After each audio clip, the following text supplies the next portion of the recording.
I admire your luck, Mr. Bond. James Bond. Who is the lucky brunette? Last name Beeswax, first name Nunia. Oh, my third wife was biracial. It's simple, really. First we... What's the most you ever lost on a coin toss? Sir? The most you ever lost on a coin toss. It's the Al Travis Show. Absolutely love having her on. She's Senator Karin Housley. Senator, how are you? I am good. How about you this fine Monday morning? It's a good Monday. For Mondays, it's off the charts good for me. But I've got a question, and it's going to sound sexist, but it's not. But you start, how long, I should have looked it up. I guess if I did Google better. How long you been a senator? How long you been working for us? 13 years. This is my 14th. All right, your 14th year. Is it like the first day of school? Have you put it in your head, oh, and I want to wear this? I don't mean the wearing thing. I think guys would do the same. You always wear your best pair of jeans the first day of school, and you wanted your sneakers to still be clean, and is it like that for you? Is it almost like not giddiness, so but you just said that because this morning I was like, I wonder what I should wear tomorrow. Like, should I go buy something new or just like to set it up? And then I thought, should I use one of those rent the runway services to like for my first day?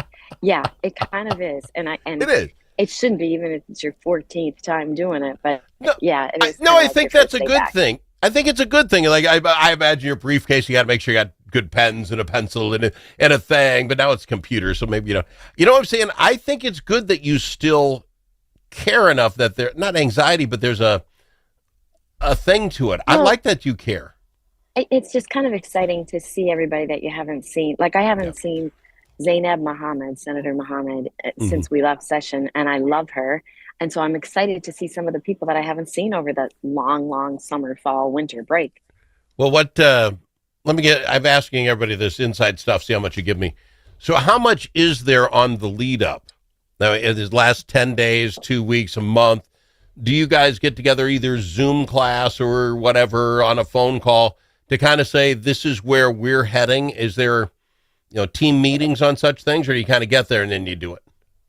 No, team meetings have been going on since we left. We have not stopped.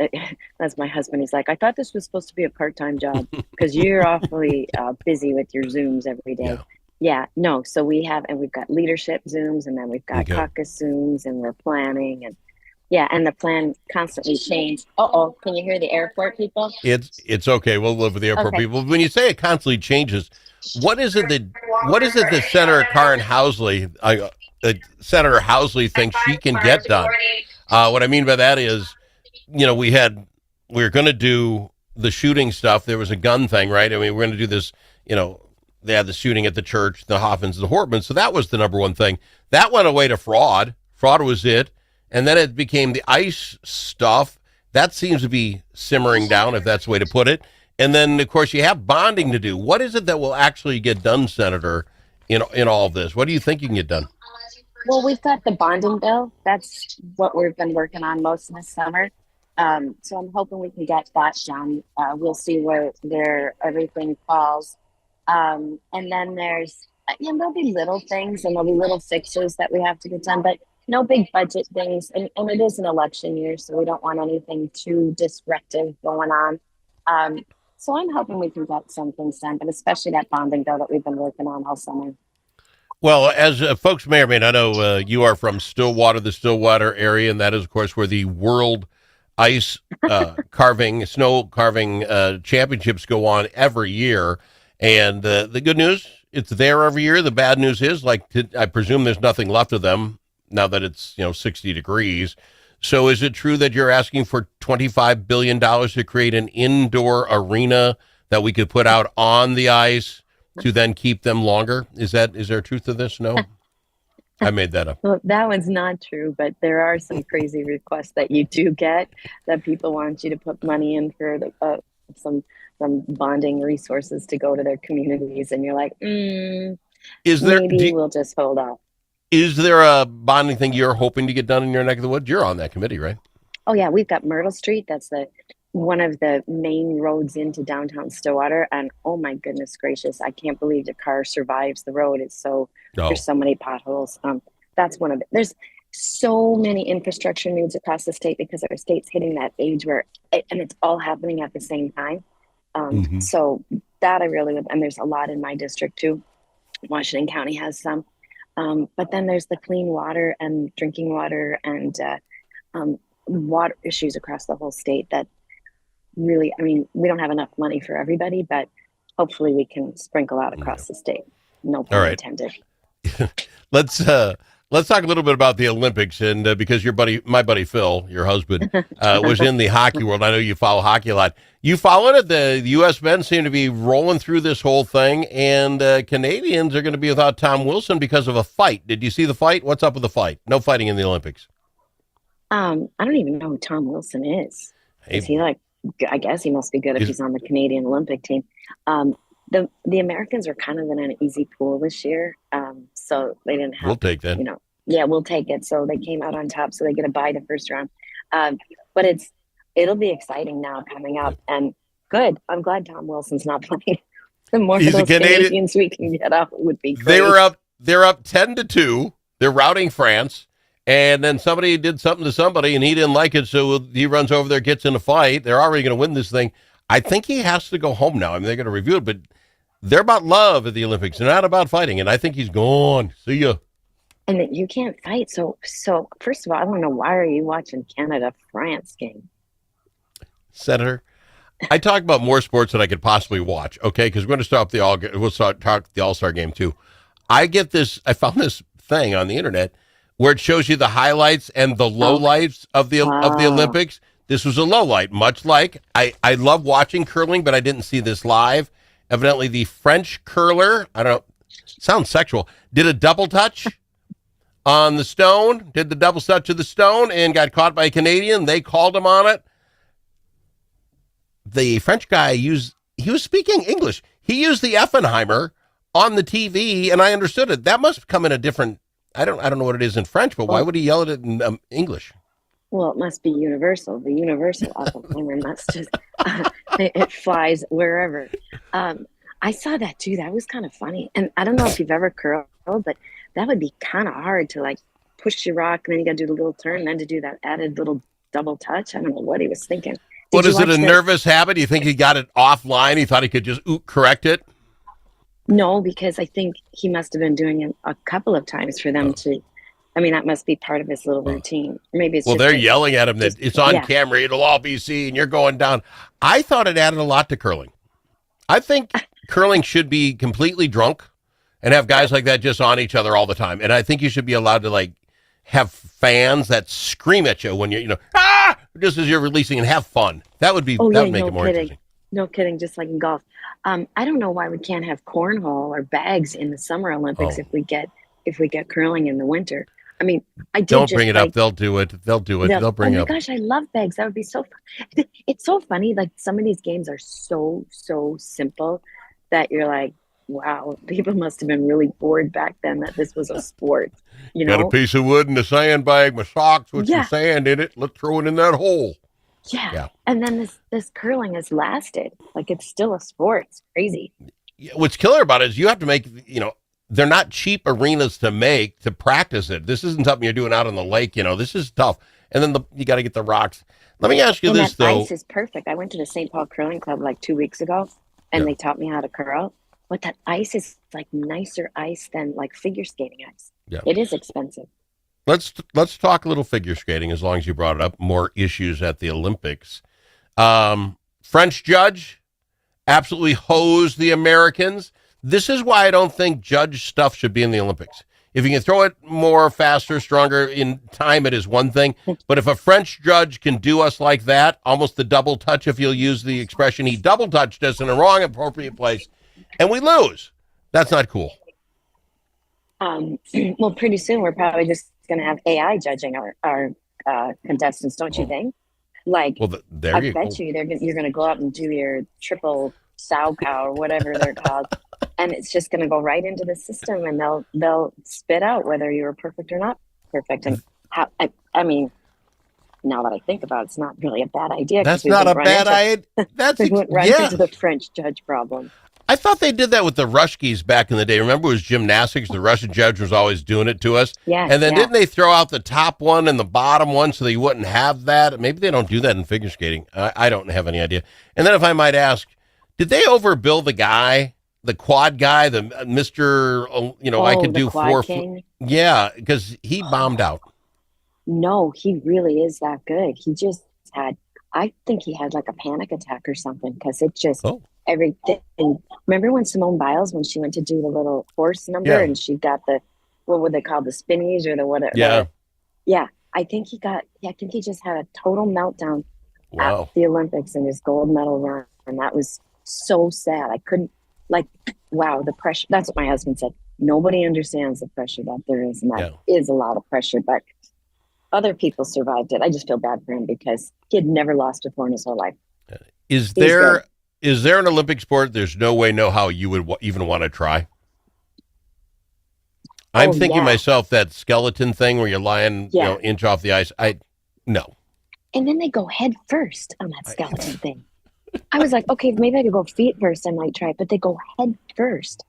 Other one is feet first, the bobsled or whatever. But yeah. The bobsled, at least you feel like maybe there's some protection there. This is inches from the ice. And I don't know. Here's another one of those sports what? Who came up with this? Yeah. Well, and then let's be honest, that long jump thing where you got to build that thing and see how far you can fly down the hill. Oh, yeah. How do you practice that? Is there a little long jump hill you start on and then you just figure it out on the go or you die? Wouldn't that be fun though to fly like that? I do think that it's got to be so fun. Even the snowboarders when they do the half pipe or whatever. Yeah. It's got to be fun that feeling. I will never know it. Yeah, same here. Hey, we got to go to break. When we come back, we'll talk about what do we think we can get done at the Capitol this week. We'll talk about it with Senator Karin Housley right after this. You need a friend at the Capitol who knows how to get things done. And you're in luck because that's exactly who we are, your friends at the Capitol, and we deliver results. At Momentum Advocacy, we bring decades of experience in lobbying, public affairs, and crisis communications. From local nonprofits to national corporations, we help you move policy, manage your media, and make your voice heard. We're not just seasoned pros, we're essential partners. Momentum Advocacy, your friends at the Capitol. Learn more at momentum-advocacy.com. Think about it. A famous politician once said, "You're entitled to your opinion, but you are not entitled to your own facts." But in a world full of AI and fake news, where can Minnesotans find the facts? Center of the American Experiment is Minnesota's go-to source for fact-based analysis and common sense solutions for taxes, energy, public safety, and our kids' education. Visit AmericanExperiment.org for more information. Think About It is brought to you by Center of the American Experiment, Minnesota's think tank.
don't need to ask him his opinion more than once. Al Travis on The Al Travis Show. And we've got our Senator Karin Housley with us going to work starting tomorrow.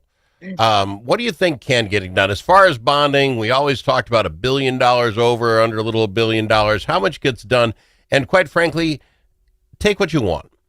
I think Minnesotans are tired of the billion. There's a story last week in NPR that by not following our own rules in the department and Medicaid, we're losing $1.7 billion just because we're not doing. No, I think billions mean nothing to anybody, Mark. So grab a couple. Just get what you want. I don't think anyone cares. It's true. Even when you say trillion, it doesn't really mean much to anybody because it's so out of. We're still talking in the thousands back here in your own checkbook. That once you start talking millions and billions and trillions, yeah. So for $1 billion to go out the window, or let's just say $9 billion being lost to fraud, I wonder how much of it really is resonating with people. Well, so you'll get bonding done of some sort. What about guns? We're talking about guns. That was the thing that was happening with the Hoffmans and the Hortman and the shooting at the Catholic school. Is there any chance that there'll be any kind of gun stuff done? Sorry, I had to mute you. I had to mute you for a second because the lady's so loud on that speaker. I don't think we'll get any gun stuff done. I'm sure people will talk about it, and maybe something will be presented in a committee or something, or an amendment. But it's too short of a session, and going into an election year, it wouldn't be good. It wouldn't be good for. I don't think anybody's going to do it right now. All right. As far as fraud goes, I mean, I presume the focus will shift back to this, or have the Minnesotans decided we're just done? Are we done with calling it, or is there more to find? Where does fraud go from here, and what are you guys doing about it if you still think it's there? We'll get right back to the fraud, and that's kind of when you asked about our meetings before, and that's kind of what we've been talking about is we thought we had fixed it, like when we had the feeding our future and the daycare fraud. We thought, and I heard you say earlier when you were on with Walter Hudson, we put the provisions in to law that if the administration would have followed it, some of that could have been stopped. So some of these things are in law already, and the Walz administration is just, and his commissioners and his agencies are not following the law, and when billions are going out the window. Yeah, and what you're talking about is that Optum group that the governor paid $2 million for, did their first survey, looked into Minnesota Medicaid, and said, oh, by the way, you could save $1.7 billion. Save it. This isn't stolen from us. We could save it if we just followed the rules that you all made. And the guy in charge, Connolly or something like that, said, hey, this isn't fraud. This is just us messing up. No one loses their job. Senator, I get people will rip us off, and that makes me mad. But the people we pay to watch our stuff, and they said, what? That drives me crazier.